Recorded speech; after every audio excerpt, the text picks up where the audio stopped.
शब्दों का सार्थक योग वाक्य कहलाता है। और वाक्य कितने प्रकार के होते हैं? 2 प्रकार के होते हैं, अर्थ के आधार पर और रचना के आधार पर। ठीक है, अब अपन समझते हैं अर्थ के आधार पर 8 प्रकार होते हैं और वह कौन कौन से होते हैं। अर्थ के आधार पर 8 प्रकार होते हैं, उसमें से पहला है विधिवाचक वाक्य।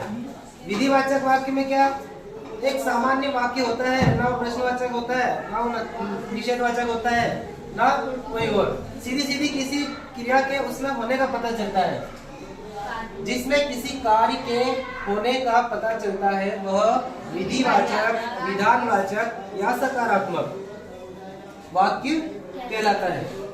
जिसके कुछ उदाहरण हैं, वह स्कूल जाता है, वे कल घर आएंगे, वह लिखता है, वह पढ़ता है। कौन बताएगा इसका एक वाक्य? कल आप नानी घर जा रहे हो, शाबाश, ये एक विधिवाचक वाक्य है। अगला है, सबको समझ में आया? अगला है निषेधवाचक। निषेधवाचक, इसमें किसी बात का जवाब ना में होता है, मतलब नहीं में होता है, निषेधवाचक वाक्य कहलाता है। तुम्हें शोर नहीं करना चाहिए, वह एक डॉक्टर नहीं है, मैं एक टीचर नहीं हूँ, है ना। बच्चे कक्षा में शोर नहीं करते हैं। इस प्रकार कई सारे वाक्य होते हैं। तुम बताओ, कोई एक उत्तर दो इसका। हम कल स्कूल नहीं जाएंगे। कल स्कूल नहीं जाएंगे, ठीक। वह खाना नहीं खाता है, ठीक है। तो इस प्रकार से ये वाक्य क्या होता है? निषेधवाचक। तुम्हें पढ़ना नहीं आता है तो सीखिए।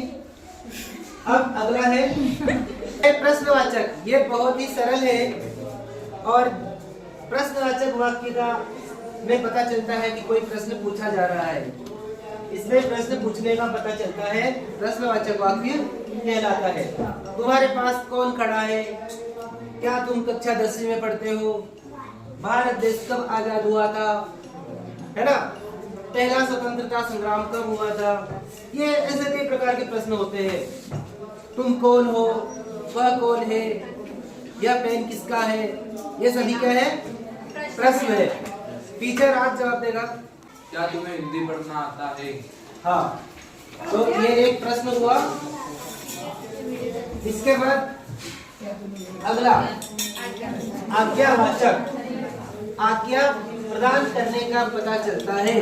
तुम पढ़ाई करो, तुम स्कूल जाओ, विजय तुम पढ़ाई करो, आप सभी शांति से बैठो, खाना खा लो, काम करो, यह सभी क्या है? आज्ञावाचक वाक्य है। कोई एक आज्ञावाचक वाक्य बताएगा? कौन बताएगा? खड़े हो जाओ बेटा, तुम बताइए।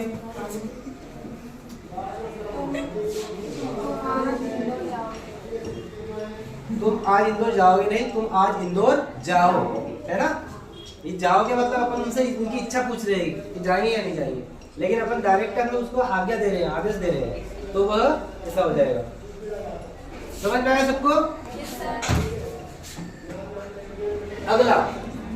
अगला है इच्छावाचक। और इच्छावाचक वाक्य में इच्छा, आशीर्वाद या निवेदन प्रदान करने का पता चलता है।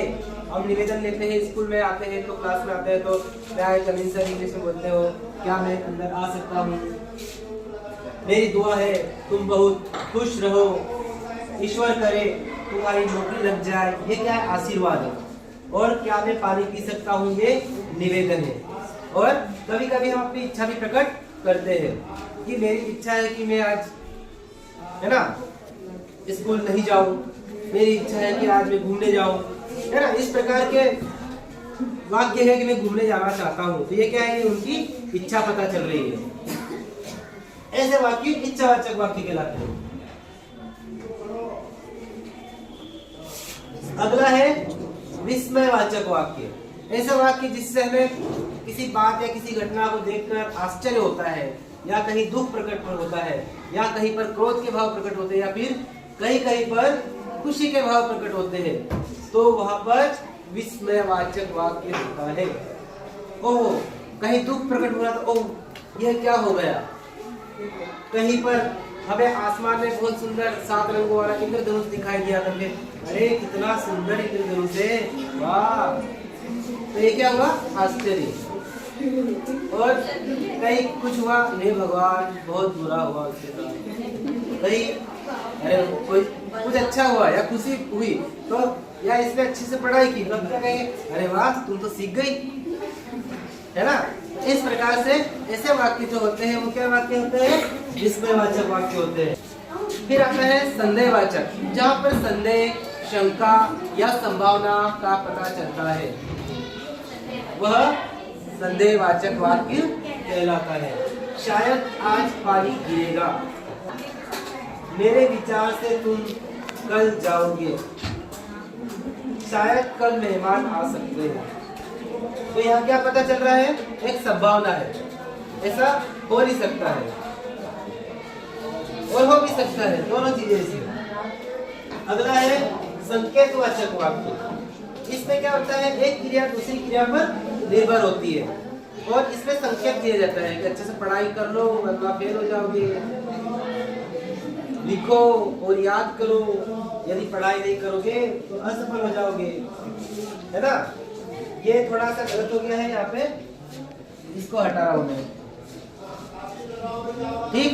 मतलब यदि लिखते हो तो याद भी करो, ऐसा होना चाहिए उसका, उसको हटा दिया मैंने। इस प्रकार से वाक्य के 8 प्रकार हैं, इनको हम फिर से रिवाइज करके आराम से आसानी से समझ लेंगे, ठीक है।